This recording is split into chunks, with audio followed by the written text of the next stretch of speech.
श्री गुरुदेव दत्त. श्री स्वामी समर्थ. बाळा, मूर्ख लोक, वाईट लोक नेहमी आपल्यातील वाईट गुण शोधत असतात. त्याच्याबरोबर कितीही चांगलं वागा, पण ते त्याचे गुण दाखवतातच. ते म्हणतात ना, कुत्र्याची शेपूट शेवटी वाकडं ते वाकडेच. म्हणून त्याच्याकडे अशा लोकांकडे दुर्लक्ष केलेलंच बरं. ते म्हणतात की कुत्रा आहे तो भुंकणारच, म्हणून भुंकणाऱ्या कुत्र्याला दगड न मारता बिस्किट किंवा भाकरी खायला देऊन पुढे चला. त्यांना त्याच्या बोलण्याकडे आपण दुर्लक्ष केले पाहिजे. नेहमी लक्षात ठेवा, अशा लोकांना अजिबातच भाव द्यायचं नाही. कारण तुम्ही या लोकांना जेवढा कमी भाव द्याल किंवा त्याच्याकडे पूर्णपणे दुर्लक्ष कराल, तेवढाच त्याचा माज घमंड तिथल्या तिथेच उतरेल आणि आपण आपल्या कामात यशस्वी होऊ. या वाईट लोकांसमोर स्वतःला अजिबात कमी समजायचं नाही. कमजोर आपण स्वतःला पडू द्यायचं नाही. कारण एकदा का तुमची कमजोरी, तुमचा वीक पॉईंट त्यांना कळाला की याचा फायदाही लोक नेहमी घेतात आणि आपण तसंच होऊ द्यायचं नाही. कुत्रा भुंकून भुंकून किती भुंकणार, थकल्यावर शेवटी शांत बसेल असं समजायचं आणि पुढे चालायचं. सहमत असाल तर होय देवा मी सहमत असे टाईप करा आणि हा व्हिडिओ लाईक करा. मित्रांनो, अशा वाईट लोकांना त्याची लायकी दाखवायची असेल तर या लोकांना घमंड अहंकार मोडून काढायचा असेल तर तुम्ही एकच मंत्र हा उच्चारायला पाहिजे. तो मंत्र म्हणजे ओम दुर्लक्षाय नमः. घमंडी लोक, तुमच्यावर जळणारे लोक तुमच्यावर येतात. चुकीची कटाक्षाने डोळ्यात तेल घालून वाट बघत असतात. म्हणून त्यांच्यासमोर आपल्याला ठेवा की ते आश्चर्यचकित होऊन जातील आणि आपल्याकडून अशी चूक होऊ देऊ नका जेणेकरून त्याचा फायदा घेतील. मूर्ख लोकांना कधीच ज्ञान द्यायला जाऊ नका.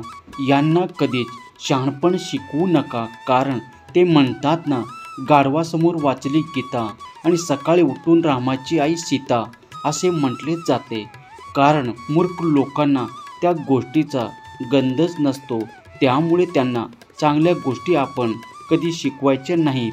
असे लोक तुम्हाला बदनाम करण्याचा प्रयत्न करतात.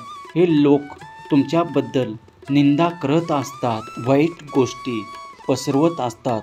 पण या सर्व कृतीवर तुम्ही शांत राहणं, त्यांना कोणत्याही प्रकारची प्रतिक्रिया न देणे त्या लोकांसाठी त्याची लायकी दाखवून दिल्याप्रमाणे आहे. लोकांना बोलू नका, वाईट काही तुम्ही हे करू नका.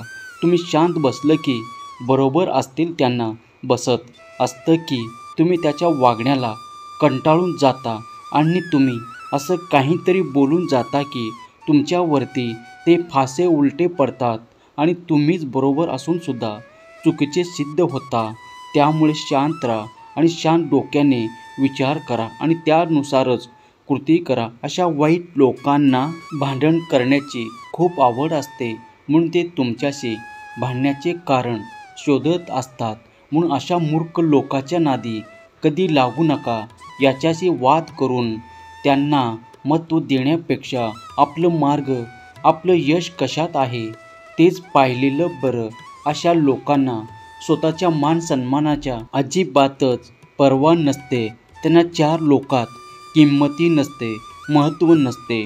म्हणून अशा लोकांच्या नादी लागून आपले हे महत्त्व कमी करून घ्यायचे नाही. आपण फक्त शांत राहायचं.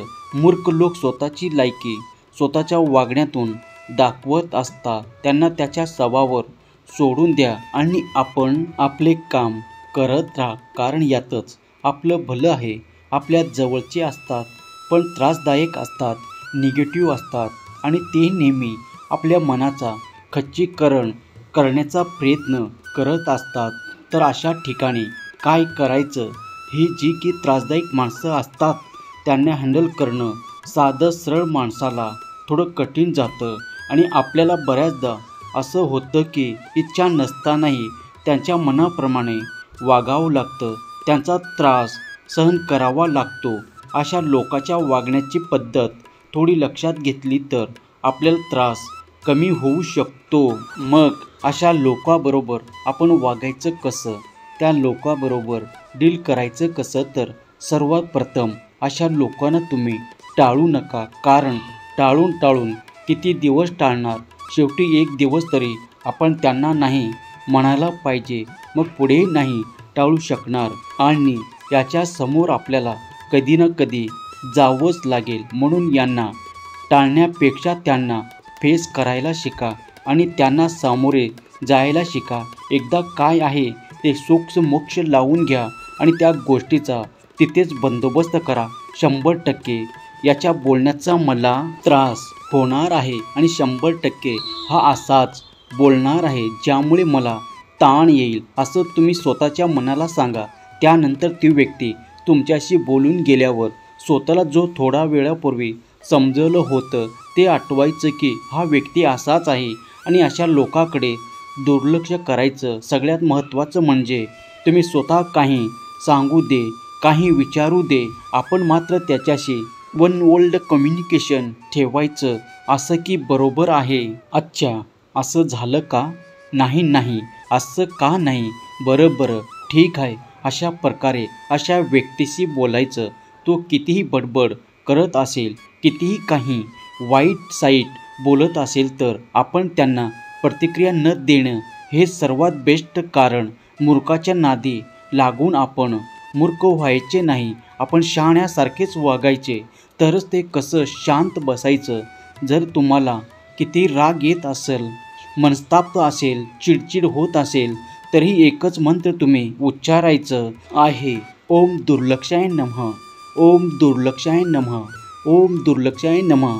पहा, एकदा अनुभवून घेऊन तुम्हाला नक्कीच चांगला अनुभव येईल. विश्वास असेल तर स्वामी आई मी तुझा बाळ असे टाईप करा. आपल्या भक्तिमय चॅनलला सबस्क्राईब करा आणि हा संदेश आपल्या प्रियजनांना शेअर करा. अशा लोकांना आपण जितकं जास्त रिस्पॉन्स देतो त्याचं बोलणं जास्त वाढवता किंवा ते आपल्याला एखाद्या गोष्टीवरून ब्लॅकमेल करत असतात. आपण जितका नाही म्हणतो तितकं ते आपल्याला जास्त त्रास देतात. त्यापेक्षा त्यांना जे सांगायचं ते सांगून मोकळं होऊ द्या आणि लवकर तिथून निघून गेलेलं पाहिजे असेही कळतं. माझ्या बोलण्याचं तर समोरच्याला काहीच फरक पडलं नाही आणि तुमचं इन्सल्ट करणे बंद करून टाकतात. आणि अशा लोकांना हेच हवं असतं की तुम्हाला फरक पडला पाहिजे. त्यामुळे तुम्हाला त्यांच्या बोलण्याचा, त्याच्या वागण्याचा फरक पडू देऊ नका. कारण हे अशाच असतात. कुत्रे समोरून जात असले तरी भुंकणाऱ्या आणि पाठीमागून सुद्धा भुंकणारी. एक गोष्ट म्हणजे समोरची व्यक्ती जे काही सांगते तेथे जास्त क्युरिटी दाखवायचं नाही. आपण समोरच्याचं बोलणं ऐकण्यात जास्त इंटरेस्टेड नाही असं दाखवायचं. आपोआप ती व्यक्ती शांत होईल. रिस्पॉन्स नाही भेटला तर बोलून किती बोलणार. आज आपल्याला तो जवळचा खूप आहे असं दाखवून तो आपलं सर्व विकून घे आणि वेळ आल्यावर मात्र 100% त्याचा गैरवापर करेल. ज्या पर्सनल गोष्टी असतात त्या अशा लोकांना कधी सांगायचे नाही. अशा लोकांवर कधीच विश्वास ठेवायचे नाही. वेळोवेळी आपले इन्सल्ट करत असतील, आपल्याला कमी दाखवण्याचा प्रयत्न करत असतील तर अशा लोकांवर तुम्ही चुकूनही विश्वास ठेवू नका. आपलीच माणसं आपल्यालाच विरोध करतात, त्यांना खूप छान जमतं. त्यामुळे अशा लोकांपासून तुम्ही सावध राहा आणि अलर्ट राहा. त्यांना कितीही वाईट बोलू द्या, कितीही काही बोलू द्या. तुम्ही जर सत्याने असाल तर भगवंत आपल्या पाठीशी आहे. त्यामुळे हार मानू नका. आपण जी गोष्ट मिळवण्यासाठी प्रयत्न करत आहे ती गोष्ट आपण मिळवण्यासाठी आतोनात प्रामाणिकपणे प्रयत्न करत राहा. आपले प्रयत्न जर चांगले असतील तर भगवंत आपल्याला साथ नक्कीच देणार. कितीही आपल्याला निगेटिव्ह व्यक्ती भेटले आपल्या आयुष्यात तरी आपल्याला यश हमखास मिळणार. कारण ब्रह्मनायकाची शक्ती आपल्या पाठीशी आहे. सहमत असाल तर लव यू गॉड असे टाईप करा आणि आपल्या ह्या भक्तिमय चॅनलला तुम्ही आपल्या प्रियजनांना शेअर करा. श्री स्वामी समर्थ. जय जय स्वामी समर्थ. श्री स्वामी समर्थ. जय जय स्वामी समर्थ. धन्यवाद.